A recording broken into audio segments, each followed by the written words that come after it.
Okay, we're live, and the on-air red button says I am, for now.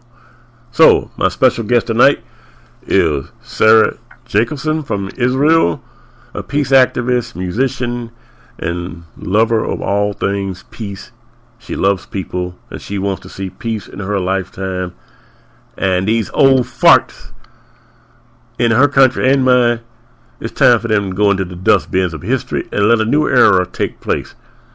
And we have more right after we do this. Take it away, Canada. Before we start the show, will you please rise for our national anthem? That's right, boys and girls, gays and transgender, please stand for the national anthem of Canada. Ed?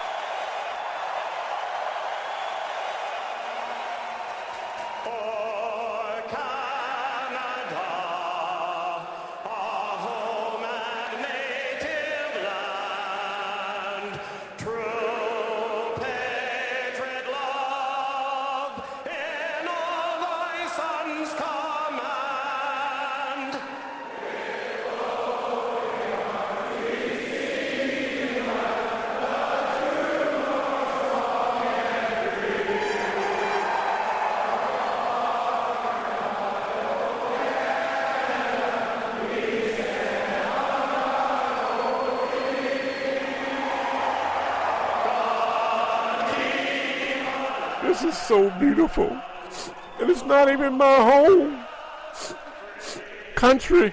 I just want to cry all night, because there's no way in the hell I'm going to play the American national anthem, not on this radio show, Joe.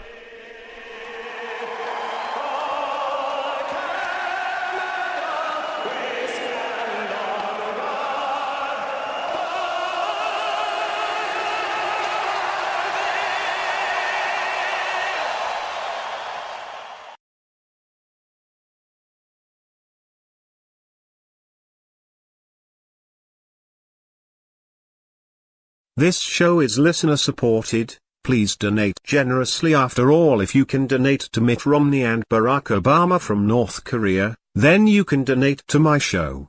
Donate to PayPal, snail mail, and of course just regular cash.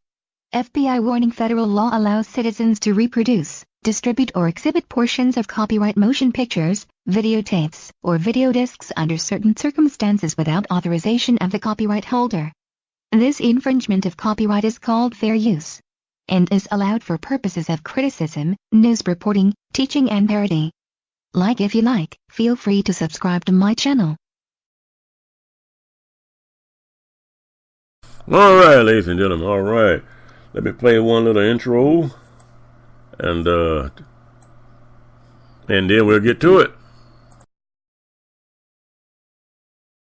CD is ready.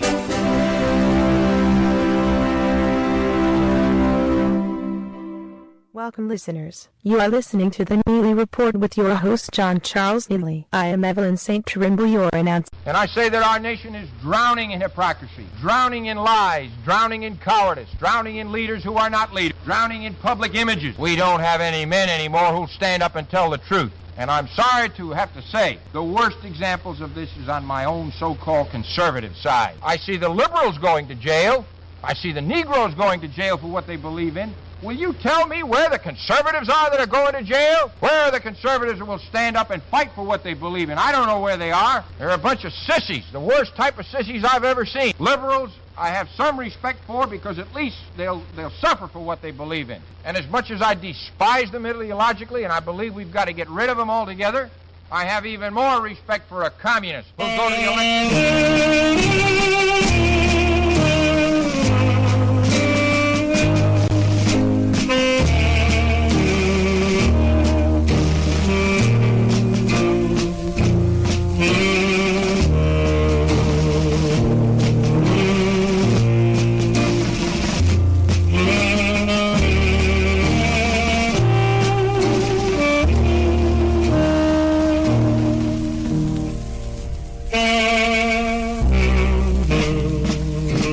Lyndon is my protector. He says, I shall not work, he maketh me to lie down in front of theaters, and I can face the whole world with a smirk. Yes, he restoreth my welfare check, and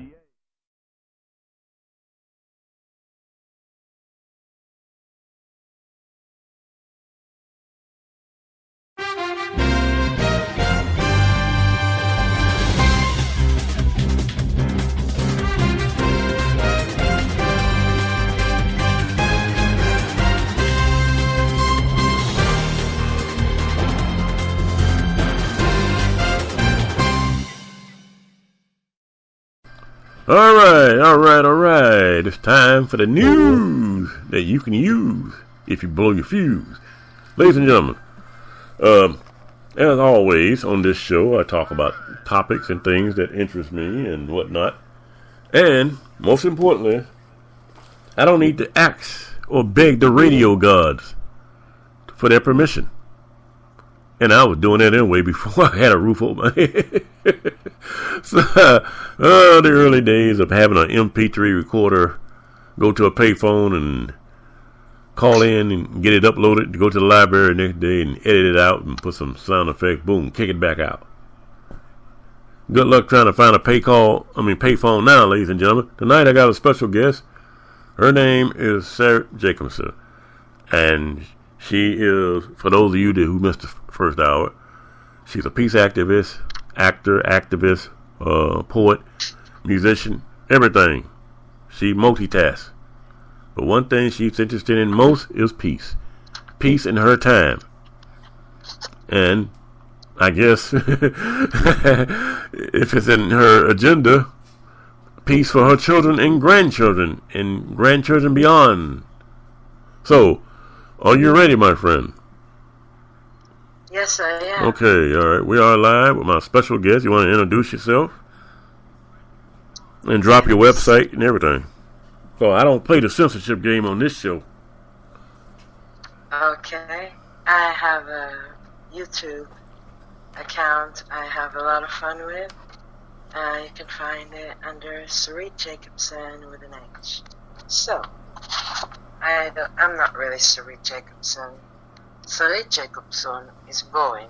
I am actually Anat Morad, and I'm here to speak on behalf of the most narcissistic country, the Jewish people of the world.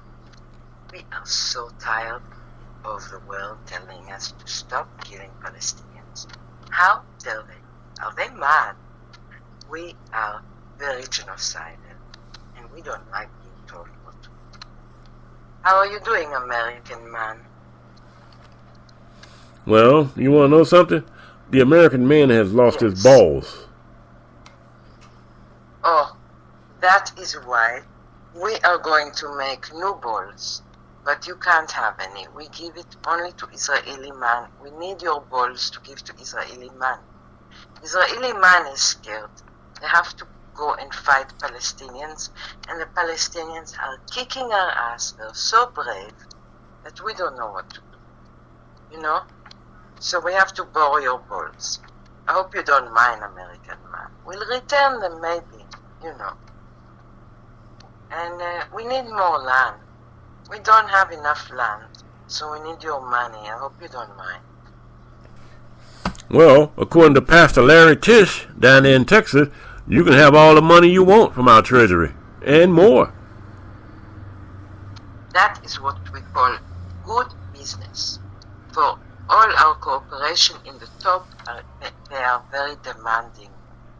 British Petroleum and that Shell are telling us to speed up our occupation. Did you know that? I think I'm familiar with it. Including that Gaza. That Shell has Gaza Sea. Yes, including that 3-mile limit y'all imposed on the Palestinians. Because they can't fish beyond the limit. That is why Gaza is under siege, I think. And they can only fish next to the shore, so they about 4 or 5 miles, maybe less. Okay. I wonder why. If they do go fishing, they get shot. Mainly shot. They get shot for going fishing or farming. But mainly shot. Just for the hell of it. Yeah. Okay, thank you. Just for the hell of it. And if people don't believe me, they can go and look up Breaking the Silence, a group of Israeli soldiers that decided to break the silence. It's a very big organization that Israel doesn't want you to know about. And they speak about their unspeakable crimes.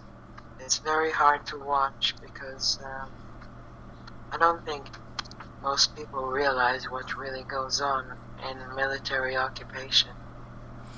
Well, if I may share with you, there's some wonderful videos on YouTube. One of them is called Preview Clip: Israel Developed Offshore Natural Gas Reserve. This premiered on the NewsHour weekend. Israel's recent discovery of huge offshore natural gas reserve could mean a profound... Yeah, but it's in the Gaza lane. Yeah. Yeah, it is. And guess what, people? They've known about it for a long time.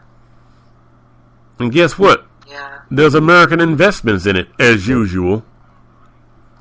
You know, let me get on my rant. It's bad enough that wherever people are oppressed, American scumbag investors got their money in it. Like in Papua West New Guinea, the Asian version of Gaza that nobody in America ain't ever heard of, that John McCain frickin' benefit off of from the Freeport Mining Company when he was alive. And the Freeport Mining Company is his biggest contributor, based in Arizona, and they got mining operation going on in Papua West New Guinea, an area illegally occupied by the Israel version of Asia, Indonesia. That was supposed to be a free sovereign state, but apparently the Dutch promised those people a shallow hole and left. And when they left, Indonesia moved in and illegally annexed that territory. Historically, this area belongs to us. So what you got is the Asian version of Gaza that the American people ain't never heard about, and it just pissed me off that these Indonesians, you know, their tanks and guns, are just killing these people and raping and let me stop. Indonesia is a tough place. It's their version of Gaza in Asia. Actually, Indonesia is the worst place yes. I've ever visited, and I want people to know that there are worse places, and that's why I think I realized how important politics are, and to be involved is fighting for your life, really. Politics is personal, and you're fighting for your life in it. Well, wherever there's chaos, American dollars that are investing in it. So the Gaza oil reserve got big American dollars in it. No wonder Israel's a beast guarding that area. Did you know everything in the Israeli army has a Made USA tag on it? Oh. Everything. I was taught at school that without America, we would be nothing. America would be nothing without America.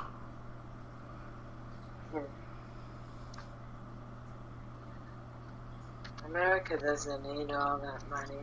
People need to just go back to live in nature, love the land, grow their own food. They can still have a business if they want. They shouldn't be allowed to destroy the planet. I think that's wrong. I think there is right or wrong. And there's no need for religion to know what that is. There's things that are just wrong. And everybody knows them. That's true. But it just sickens me. But it just sickens me that America and Israel is stealing the natural reserve gas off the coast of Gaza. Because Israel can't come up with that kind of money by itself. There has to be foreign investor like the British, number one. and of course the Americans. I read about it. It's in the Leviathan gas. I mean, wait a minute. I'm looking at a map. It's the Leviathan gas reserve off the coast of Israel and of course Gaza. Yeah. And there's another field called the Tamar field. I'm looking at it right now. But apparently, off the coast of Gaza, there's more gas reserve than it is in the Israeli field. Oh, yeah. Let me ask you something. Now, this is personal now. Because why would the Creator, the God of the Jewish people, direct them to a land of milk and honey that didn't have no oil, no gas?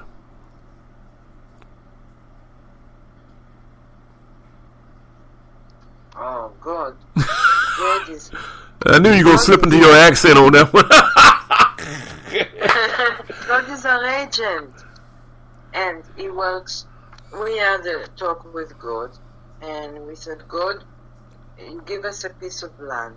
And God said, first you have to fight for it. But don't worry, you will win. And don't worry, you won't go to the International Court in The Hague. At all. I forgot the rest. Oh, but then God said he works also for the Palestinians. So we are pleased. But it's Now wait and see what we yes. But it's a land of milk and honey. He works for everybody. He works for everybody. How dare he? We Zionists are beyond God now. We are devil, we have money. God, we don't need God. Let the Palestinians have God. We have the devil. It's better. I'm trying to wrap my Devil brains is around this. money. Lots of money. We don't need peace. Peace is a threat to Israel. We all our weapons, all our factories make weapons. We need war. We make sure there was a war in Africa and Sudan. We arm them. But we don't want the refugees. Refugees we put in prison. Fascist to the core. You know what's an insult word in Israel? Okay. A beautiful soul is an insult in Israel. The only country in the world that I know of that such a word can be an insult. Beautiful soul, yes. I am not joking. And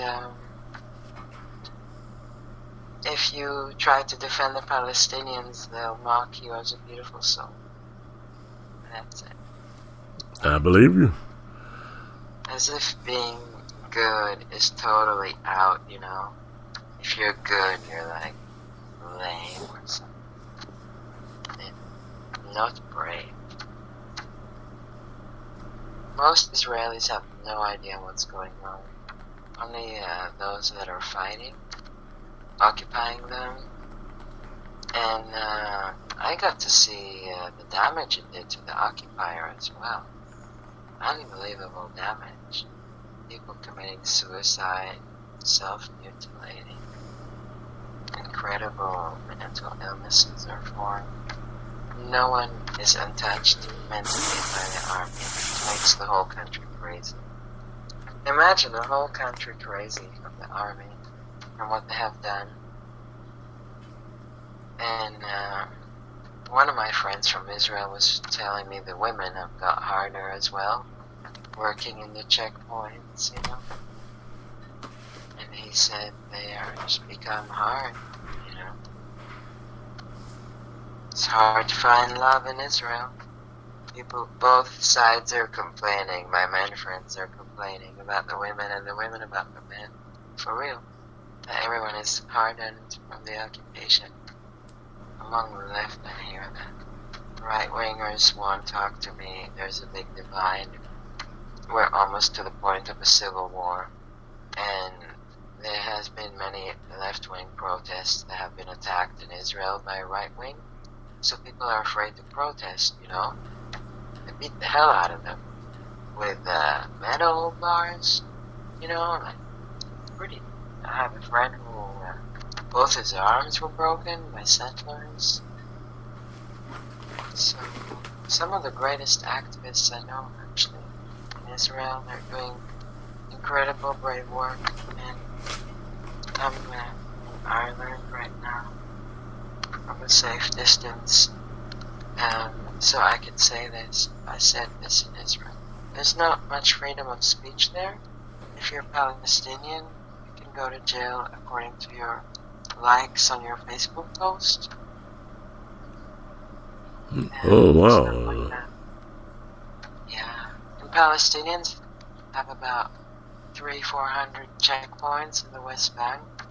So they may not be in Gaza, but they can't go anywhere without having to wait a few hours in the checkpoint.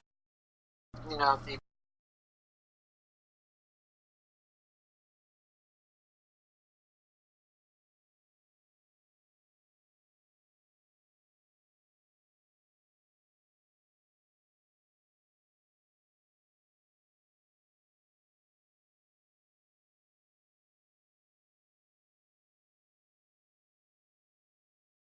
Channel about Zionism with videos that I saved in the last 9 years. So it's a lot of videos. Oh my goodness. Oh, it's insane. The sexual harassment in the checkpoint is just out of this world. You wouldn't believe it. The nerve the soldiers have to talk to every Palestinian woman, you know. I've seen that too on the videos. And then I've seen how the Israeli soldiers, when they come home, they can't just switch it off, you know. The behavior stays. That's the problem with soldiers. That's why I call them soul dyers. Because their soul dies when they do bad things. They're never the same again. I have lost all my childhood friends to the army. Now I don't know who they are. It's not the same person. For real. Not even close, some of them. Very few stayed the same. The one that was a secretary, she stayed the same.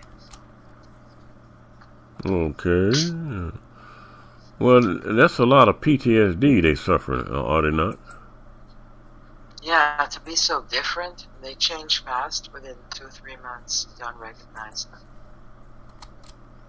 And I'm not sure it's just PTSD. I'm starting to think there's more to it. And I don't know what it is, but it's like not the same person, especially the boys that go to elite units. When they come back, they just don't have any feelings. They're ready to attack anything, even animals, you know, stray cats, whatever comes their way. Like one of my childhood friends that was an angel, and then I met him when he was in the army and he tried to attack a cat in the street. Well, maybe the cat pulled a knife on him. No, it was a good cat.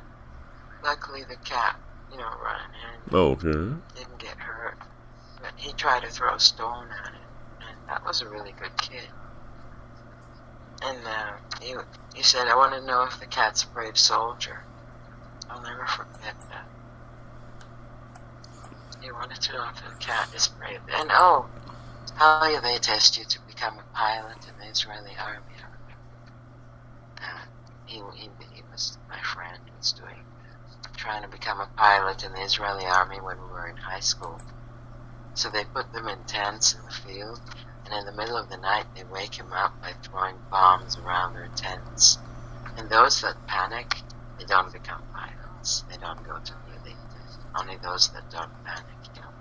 They can stay cool, calm, and collected during the worst stress. They go to the elite units. I don't know what these elite units do. I suspect Whatever they want. I suspect they might be going to Syria or all over the world and doing stuff. Yeah. getting stuff for the corporations. That's what they're doing. You're not fighting for peace. You're not fighting for any other reason but profit for a few. And that's really sad, and people need to know more is racket. I'm surprised there's people that still didn't catch up to them. Well, peace don't pay a dividend.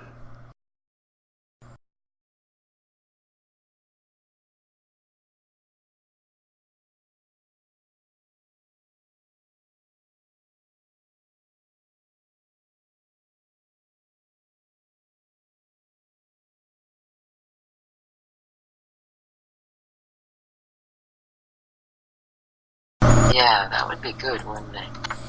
Maybe they could make better movies too. Better music. Yeah. Corporations. You see, there's a lot more going on, huh? There's all kinds of CIA operations going on. Mockingbird to destroy the music business. And that's why music sucks. These people are That's why Satanists, Hollywood all of them. sucks. And it's violent and cruel and it's racist. Oh my god, Hollywood is so racist. And if somebody can't see it, it just shows how indoctrinated they are. And sexist. Chauvinistic. Hollywood. I hate it. So, Hollywood is a very big supporter of Israel. That's why I know about it, maybe. They give a lot of money to the Israeli army. Oh, don't even go there about Hollywood. Scumbag, traitor, Tom Brady. Did you know about Tom Brady? He plays American football. He's a quarterback. He went over there to visit an IDF unit. Oh no. Yes, he did. And somebody mentioned that he is a damn traitor. Oh no. He signed some football and other gear they wanted him to sign. Yeah, he was stationed with he was touring with a local IDF unit in the field, so to speak. And somebody said, quote, they're taking all their Tom Brady jackets and burning them. Yeah, that's terrible. You should know better. Well, what can I say? But see, that's not going to be brought into the limelight. I had to find that on an alternate, blogger site, because it didn't make the news that Tom Brady offered material support to the enemy. Now, those are not my words. You know whose words those are? The captain of the USS Liberty ship. Because that documentary, I don't know if you saw that part where he's sitting down and said the enemy came at us. He didn't say Egypt, because that would have been a lie. See, he had enough pride not to say Egypt.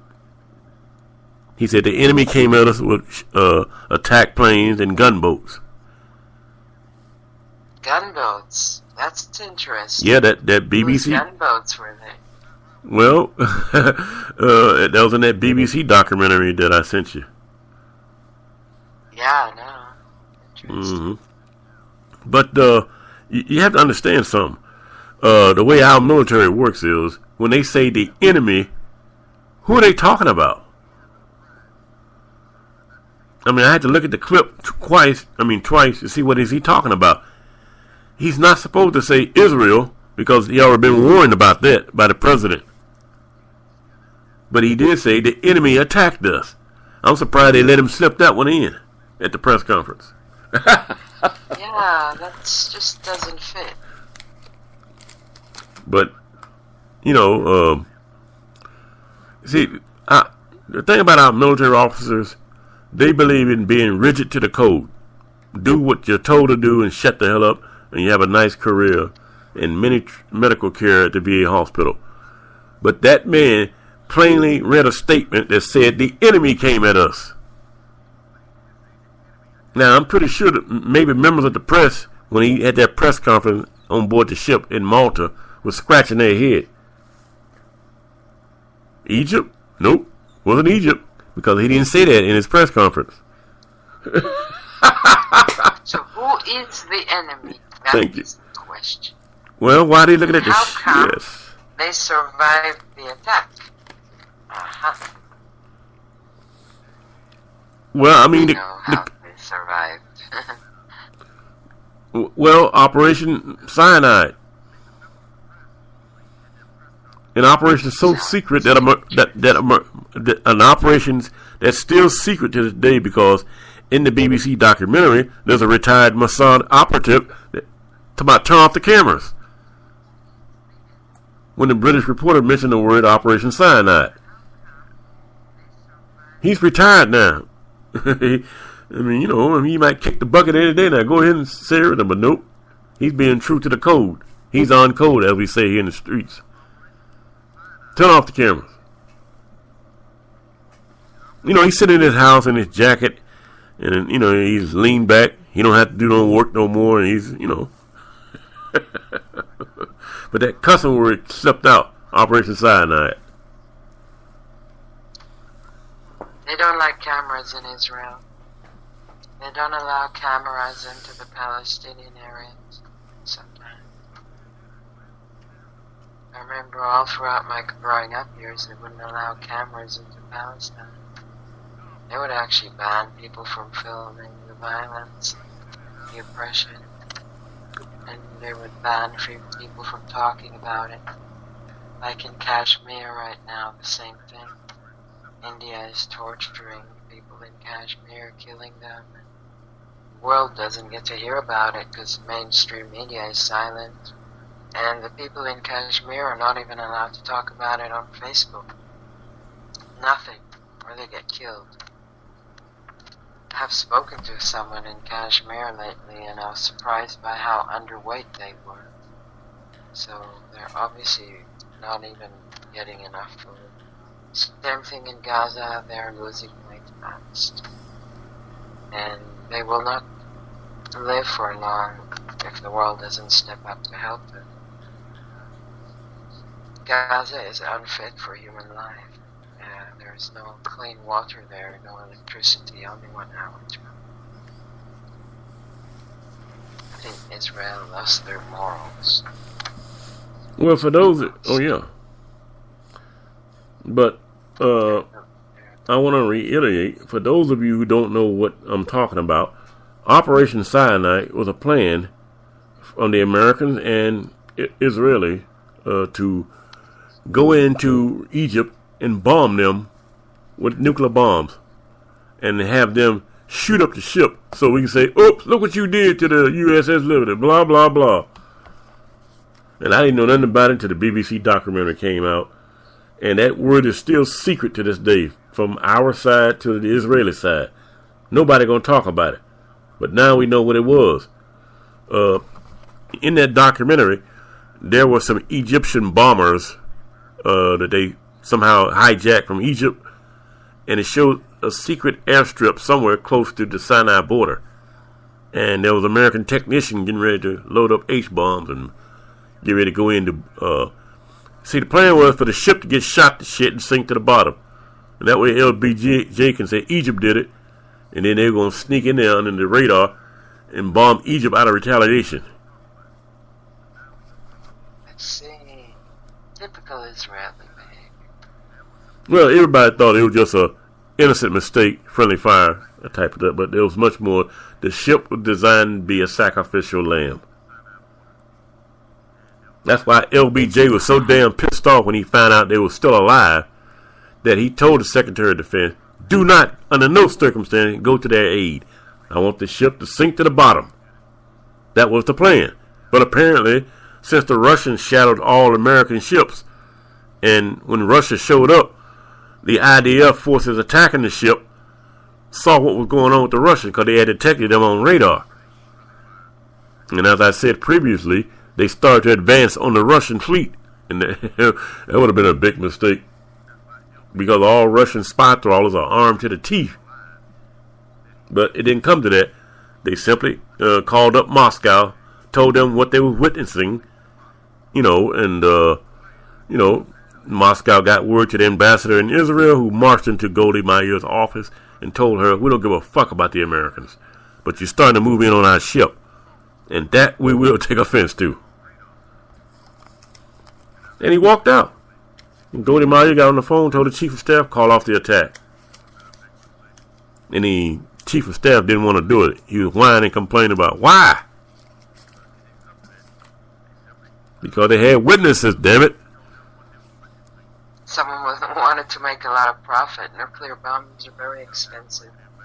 Wars, billions.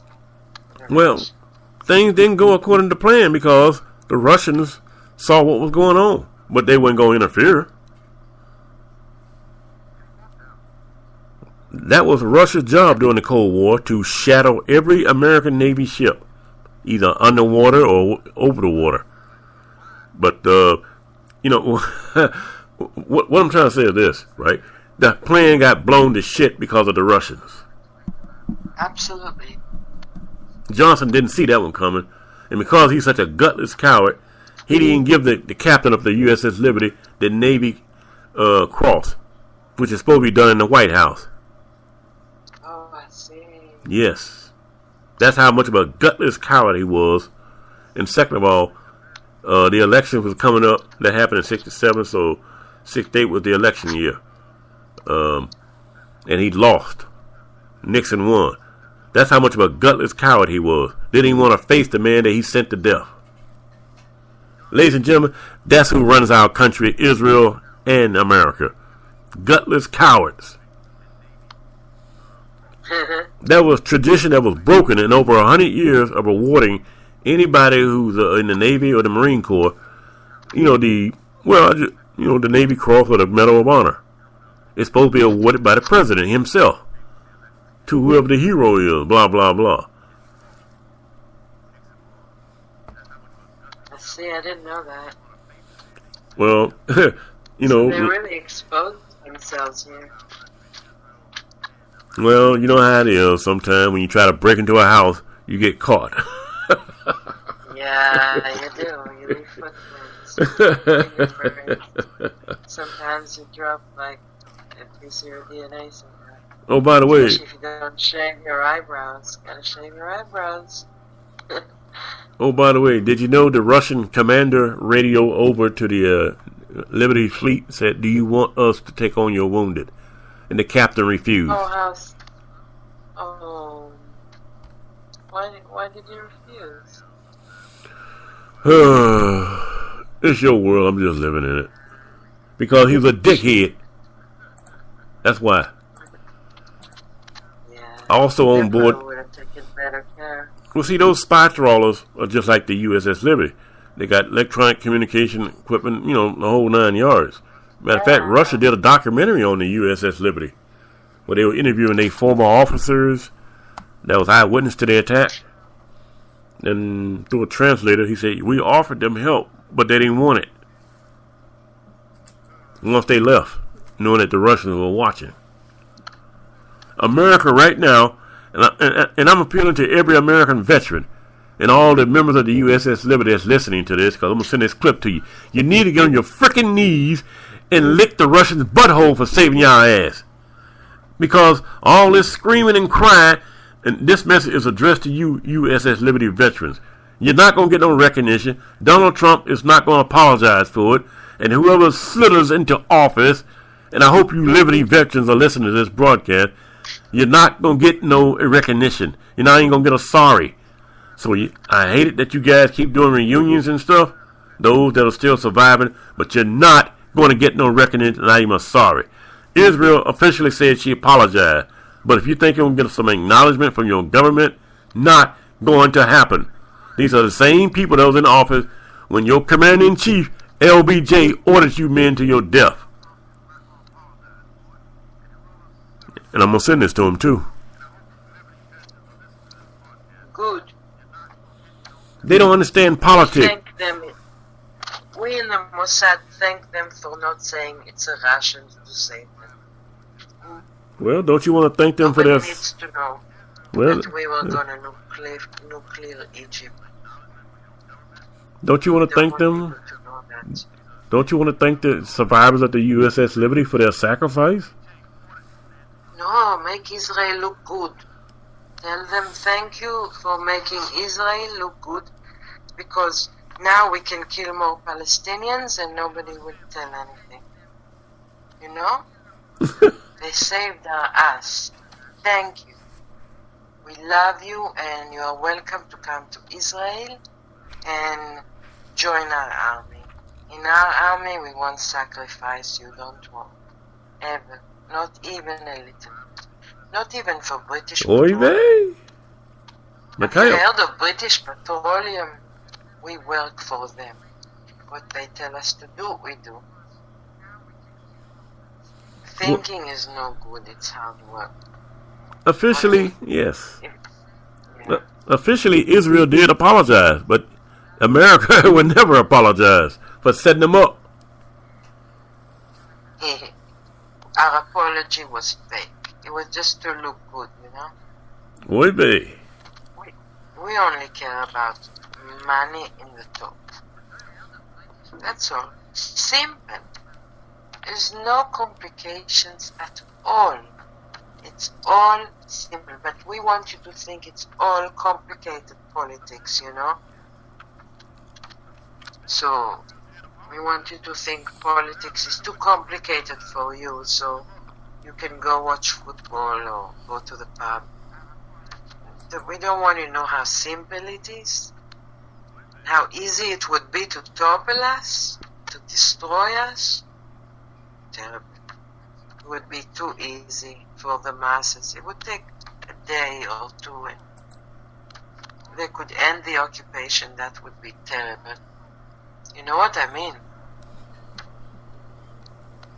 So don't storm any government buildings. Don't storm media buildings. Do what your government tells you. It's most important not to storm media building, for example. Because what if people storm Fox News and started speaking the truth? Somebody might get a heart attack at home. You do know that Fox News, the second largest shareholder, is the Crown Prince of Saudi Arabia. You do know that, right? We know who owns it, Rupert Murdoch. Right. Yes, he does. And he's the first. He's our puppet. Well, he is he's the majority share, but the second biggest shareholder is the Crown Prince of Saudi Arabia. That's so fine, he can exercise what kind of however it's set up to tell Rupert Murdoch what to do, because he owns the biggest share. Fox News is good. After all, that Chinese woman. Anat Murad loves Fox News. Thank you. Great. Because it's owned by Jews. An Australian Jew and a Saudi Arabian Jew who are masquerading. You only get absolutely and only one point of view on Fox News: genocide. That's all. Very good. Well, you know, when I take my cousin, when I take my cousin to the Veterans Hospital, that's all they got airing on the TV in every lobby. Fox News. Oh no! And I be warning him to hurry up with his medical appointment so he can get the hell out of there. That would make the veterans sick, wouldn't it? Give them PTSD. Well, in all the waiting room, that's what the channel is, Fox News. That's because the pharmaceutical companies make billions from antidepressants. So we depress everyone on purpose. You know? We have a pharmaceutical company in Israel called Teva.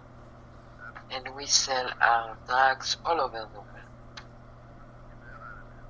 Like, have you heard of Lyrica? We sell that. We are very good. We make billions and billions. I'm glad you mentioned that. I'm glad. We vaccinate the hell out of you too. Well, I'm glad you mentioned and that. in Israel. Because vaccines, good vaccines. Monsanto. You can trust Monsanto and make the vaccines. Well, you know that Texas and Arkansas and all the U.S. states are trading partners with Israel. So therefore, any boycott against Israel from an American citizen is illegal. Yeah. Yeah. Now, Ireland, the Republic of Ireland, see, they took it one step further.